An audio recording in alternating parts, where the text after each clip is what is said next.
See on lihtsalt õudne. Jumal, miks ma siin olen? Ma tahan tagasi Moskvasse. See on rahulik minu arvates. Mitte nagu siin, naftabaasis, kuidas nad seal. Maskaar!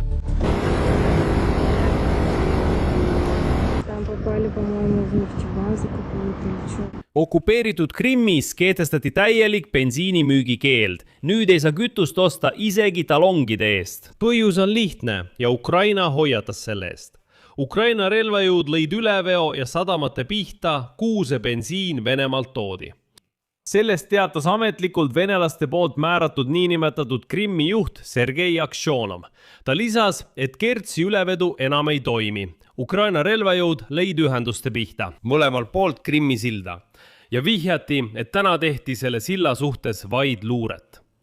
Kuid probleemid ei piirdu ainult bensiiniga. Aksionov kutsus samuti ametlikult Krimmi elanikke üles mitte kasutama konditsioneere elektrikatkestuste tõttu pärast Ukraina relvajõudude rünnakut. Samal ajal venelased, kes ei uskunud Ukraina hoiatusi ja ikkagi saabusid okupeeritud Krimmi, ei saa nüüd sealt lahkuda. Krimmi sillal on kokkuvarisemine. Raudtee töötab katkestustega, elektrikatkestuste tõttu. Ja nagu ma juba ütlesin, Kertši parvlaevaliin on peatatud. Selle peale venelased ulguvad ja paluvad koju.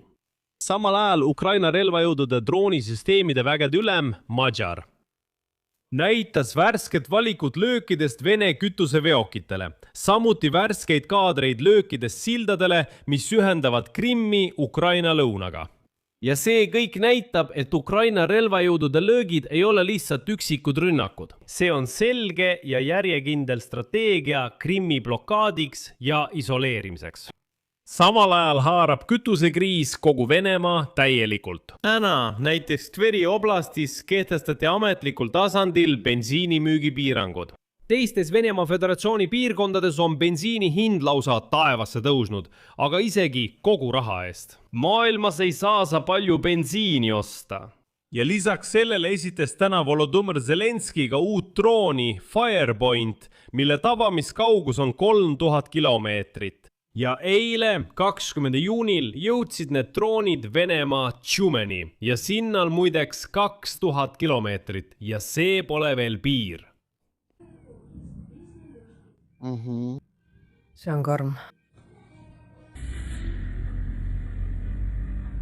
Aitäh! Aitäh! Jah, see on tsistern, mis on seal VTG peal. VTG pealt on kohe näha. Kuidas ta praegu on? Ei. Ta ei ole. Hei, milleks siis? Rahu, Mikita, tõesti.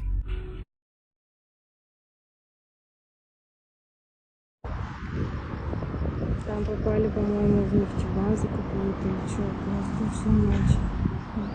Огонь херачит, было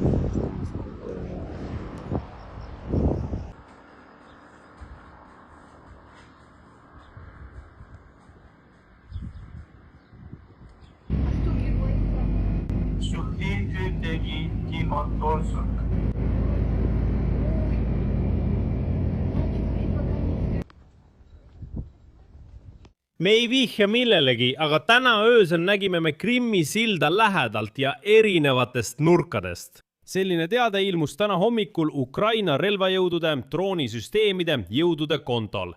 See sai proloogiks nendele uudistele, mida me mõni minut hiljem teada saime.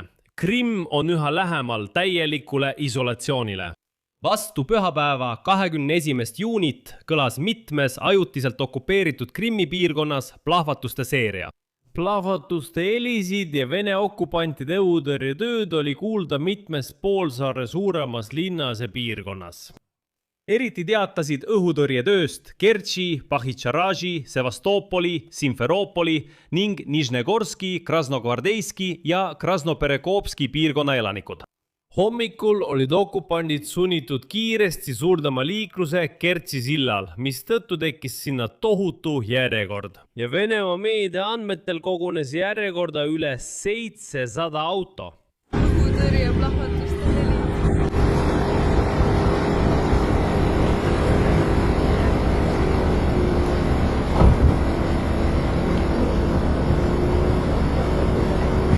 Droonirünnaku tagajärjel puhkes suur tulekahju Kertsi meresadama piirkonnas. Pihta sai kohalik kütuseterminal. Hiljem teatas Ukraina president Volodõmõr Zelenski, et pühapäeva öösel ründasid Ukraina sõjaväelased 300 kilomeetri kauguselt rindest Vene sõjalisi objekte mõlemal pool Krimmi silda. Jutt käib naftabaasist ajutiselt okupeeritud Kertšis Krimmis ja merelogistikast naftaveoks Venemaa Föderatsiooni Krasnodari krais. Lõpuks teatas Krimmi Vene käskvalitseja Sergei Aksionov oma pöördumises krimlastele, et alates 21. juunist lõpetavad kõik tanklad annekteeritud Krimmis täielikult bensiinimüügi. Jah, Krimm jäi ilma bensiinita. Kuigi Vladimir Putin ütles venelastele, et kõik on hästi, kõik läheb plaani järgi. Ja Ukraina droonirünnakud naftatöötlemistehasta vastu on nagu sääsehammustused. Väidetavalt saavad venelased tagajärgedega väga kiiresti hakkama. Ja edasi tsiteerin Aksionovi. Lugupeetud krimlased, alates kella 9.00 lõpetatakse kütusemüük Krimmi tanklates nii sularaha kui kaardimaksega ning talongide alusel nii juriidilistele kui ka füüsilistele isikutele. Kütust väljastatakse ainult riigiasutustele, kes tagavad Krimmi vabariigi elutähtsa tegevuse ja julgeoleku. Kõigist vastuvõetud otsustest seoses tanklate töökorra režiimiga antakse täiendavalt teada. Palun kõigil säilitada rahu ja lähtuda ainult ametlikest infokanalitest. Ja hiljem näitas Ukraina relvajõudude mehitamata süsteemide väged ülem Robert Brody Madjar kaadreid naftabaasi ja naftaterminali tabamisest Kertšis. Kaadrisse jäi tugev tulekahju objektil ning ilmselt on kahjustused seal väga tõsised.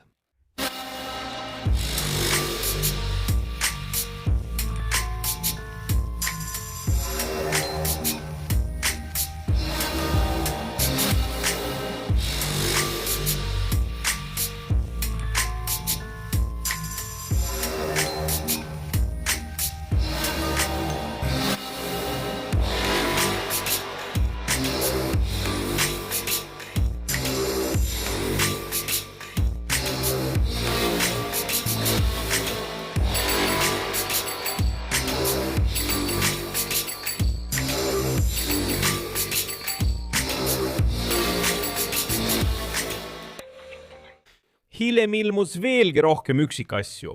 Venemaa poolt okupeeritud Kertši Tamani tänaval asuva Kertši kaubasadama naftabaasis puhkes tulekahju. Kertši sadama naftabaas asub vähem kui kilomeetri kaugusel kohast, kus niinimetatud Krimmi sild ühendub rannikuga. Objekti kasutatakse naftatoodete, eriti masuudi ja diislikütuse ladustamiseks ja ümberlaadimiseks läbi Kertši väina. Lisaks on see ka kütuseterminal. Terminal tankib laevu ja tagab parvlaevaliini Krimm-Kaukaasia töö. Kuid ka Kertši väina Venemaa kaldal süttis sadam Kaukaasia. See sadam teenindab auto- ja raudteeparvlaevu. Lõpuks jäi kõik seisma ja nüüd venelased nutavad, et nad ei saa üldse Krimmist lahkuda. Sõitsime jaama poole. See pole üldse jaam. Me seisame kuskil arusaamatus kohas. Kivide peal on täiesti puhas. See on lihtsalt hullumeelsus. Jumal küll, miks ma siin olen? Ma tahan tagasi Moskvasse. Mis varemed need on? Ma tahan tagasi Moskvasse. Paneme selle veel kord paika. Pärast Ukraina relvajõudude rünnakuid pole Krimmis üldse bensiini. Üldse mitte. Isegi talongide, QR-koodide, tutvuste või plati kaudu seda lihtsalt füüsiliselt ei ole. Ja kõik sellepärast, et Ukraina relvajõud lõid just selle Kertši parvlaevaliini ja sadama pihta, kuhu venelased tõid poolsaarele bensiini. Logistika on lihtsalt hävitatud.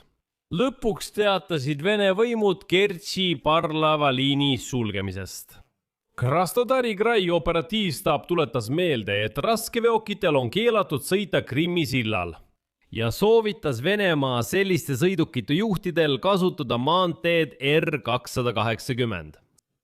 Läbi Rostov-Dooni ääres Taganrogi, Mariupoli, Melitopoli ja edasi Simferoopolisse. Just seda sama maanteed, mida Ukraina relvajõud massiliselt droonidega tulistavad. Tuletan meelde, et juba mais võtsid Ukraina relvajõud selle tee tulekontrolli alla ja ründavad regulaarselt sellel teen sõitvaid kütuseautosid ja veokeid. Ja nüüd ütlevad Venemaa võimud, sõitke mööda seda maanteed, kõik saab korda. Mis sellest järeldub? Ühelt poolt. Kertši parvlaevaliin on peatunud. Krimmi sillal ei tohi bensiini vedada, sest sinna lastakse rohkem kaupa. Ainus tee on sõita läbi okupeeritud Ukraina lõunaosa, aga ka sinna ei saa, sest maantee, mida venelased nimetasid Novorossijaks või maismaa sillaks Krimmi, on täielikult Ukraina relvajõudude tulekontrolli all. Nagu te aru saate, on kogu logistikat tegelikult läbi lõigatud. Hiljuti andsid Ukraina relvajõud mitu lööki auto- ja raudteesildadele ajutiselt okupeeritud Henitšeskis Hersoni oblastis ning samuti autosillale ajutiselt hõivatud Armjanski linnas Krimmis. Ja täna avaldasid Osint-analüütikud satelliidifotod kahjustatud sildadest. Henitšenski autosild sai 2 auku. Armjanskis on pärast Ukraina relvajõudude lööke autosild 4 kohas tõsiselt kahjustatud. Selle tõttu okupandid ei kasuta silda kaupade vedamiseks. Siiski märgivad analüütikud, et venelased ehitasid selles piirkonnas silla asemel muldkeha ületuskoha. Samuti on piltidelt näha, et parvlaeva ületuskohta rünnati ilmselt samuti ja see lagunes. Kuid see pole veel kõik. Krimmi elanikke paluti mitte kasutada konditsioneere, kuna elektrivarustuses on tekkinud katkestused. Annekteeritud Krimmis kehtestati elektritarbimise piirangute graafikudes seoses avariidega elektrivõrgu objektidel. Sevastoopolis algasid plaanilised elektrikatkestused 21. juuni hommikul. Okupatsioonivõimu ja linna administratsiooni juht Mihhail Razožajev selgitas neid elektrivõrkude ülekoormusega väljaspool Sevastoopolit, kuigi me kõik mõistame tegelikku põhjust väga hästi. Aga Krimm on venelaste jaoks vaid osa probleemist. Kütusekriis kogu Venemaal süleneb jätkuvalt. Bensiinipuudus haarab järjest uusi piirkondi. Praegu täheldatakse bensiinipuudust ja kütusehinna tõusu isegi nendes Venemaa linnades, mis pole varem kunagi selliste probleemidega kokku puutunud. Ametlikult on kriis juba jõudnud Sankt-Peterburgi, Tula ja Voroneži. Erinevates riigi piirkondades teatavad autojuhid järjekordadest tanklates, bensiini müügipiirangutest ja üksikute tanklate sulgemisest. Mõnes Moskva Rosnefti tanklas on tekkinud järjekorrad, nii Gazprom nefti tanklad Krõlatskoje piirkonnas on ajutiselt oma töö peatanud. Gazprom nefti tanklates on tekkinud järjekorrad ning autojuhtidele kehtestati piirang. Korraga võib tankida mitte rohkem kui 60 liitrit. Mõnes Tatte nefti tanklas Venemaa pealinnas kehtivad veelgi rangemad piirangud. Ühele autole lubatakse korraga vaid kuni 30 liitrit A95 bensiini. Kuidas teile selline olukord tundub? Tuletan meelde, et Putin ütles sõna otseses mõttes vaid nädal tagasi, et kuulge, need Ukraina rünnakud naftatöötlemistehaste vastu on tühi asi. Ta ütles, et me taastame tehased väga kiiresti ja üldse pole probleemi. Puudus pole, bensiiniga on kõik super, kõik on suurepärane. Pesemata venelased, ärge üldse muretsege. Noh, selline ongi olukord. Järjekordi ja piiranguid täheldatakse ka Tveris. Bensiini puudusest teatavad ka Mordva elanikud. Saranskis tekkisid tankate juurde 10 autode järjekorrad. Kolonnas peatas osa tanklaid ajutiselt töö kütuse puudumise tõttu. Ja nagu te aru saate, võib niimoodi lihtsalt lõputult jätkata. Samal ajal tõusid Venemaal järsult hinnad. Eelviige mõnel Tatnefti tanklates Moskva lähedal tõusis A95 bensiini hind 95 rublani liitri eest. Kuigi tavaliselt maksab see kütuseliik Venemaa pealinnas umbes 70 rubla liitri kohta. Mõned väiksemad tanklaketid, mis ei kuulu suurtesse naftafirmadesse, on sunnitud kütusehindu tõstma, et vältida kahjumit. Selline olukord ei rahulda aga venelasi ning üha rohkem inimesi kurdab hindade tõusu ja bensiinivarustuse katkestuste üle. Mõnede Venemaa piirkondade kohalikud võimud püüavad kriisi tagajärgi leevendada, aga kelle arvelt? Loomulikult ettevõtete arvelt. Näiteks Saratovi oblastis kaalutakse juba võimalust kehtestada tanklatele kütuse hinnalaed, hoolimata nõudluse kasvust ja tarneprobleemidest. Lihtsas keeles öeldes keelavad võimud tanklatel lihtsalt hindu tõsta ja neid ei huvita üldse, et see kõik toob kahjumit. Tuletan meelde, et Venemaad nimetati varem bensiinijaamaks, aga ilmselt on see bensiinijaam nüüd katki. Eksperdid arvavad siiski, et Venemaal vaevalt õnnestub kütusekriisi lahendada seni, kuni Ukraina jätkab naftatöötlemistehaste ründamist. Ukraina ei kavatse mitte ainult selliseid rünnakuid jätkata, vaid on valmis neid ka suurendama. 20. juunil ründas Ukraina Tšumeni naftatöötlemistehast. Ukraina presidendi Volodõmõr Zelenski sõnul kasutati rünnakus uusi Firepointi droone ja edasi tsiteerin. Meie kaugmaa sanktsioonid jõudsid Venemaa Tšumeeni piirkonda. Sihtmärgiks sai nafta töötlemisobjekt, mis asub enam kui 2000 kilomeetrit kaugusel meie riigipiirist. Uued moderniseeritud FP droonid töötasid tõhusalt. Nüüd suudavad need tabada sihtmärke kuni 3 kilomeetri kaugusel. Ukraina relvajõudude peastaap teatas samuti Tšumeeni naftatehase tabamisest, mis oli varem tuntud kui Antipinski naftatöötlemistehas. Selle tehase võimsus on kuni 9 miljonit tonni aastas ning see on üks suurimaid naftatöötlemisettevõtteid Lääne-Siberis. Tehas toodab diislikütust, bensiini, bituumenit ja massuuti. Ja kuna osa selle tehase toodangust läheb Vene armee vajadusteks, on see relvajõudude jaoks täiesti õigustatud sihtmärk. Tahan märkida, et vahetult enne lööki Tšumeeni naftatöötlemistehasele esitles ettevõtte Firepoint Pariisi relvanäitusel moderniseeritud kamikaatsedrooni FP1.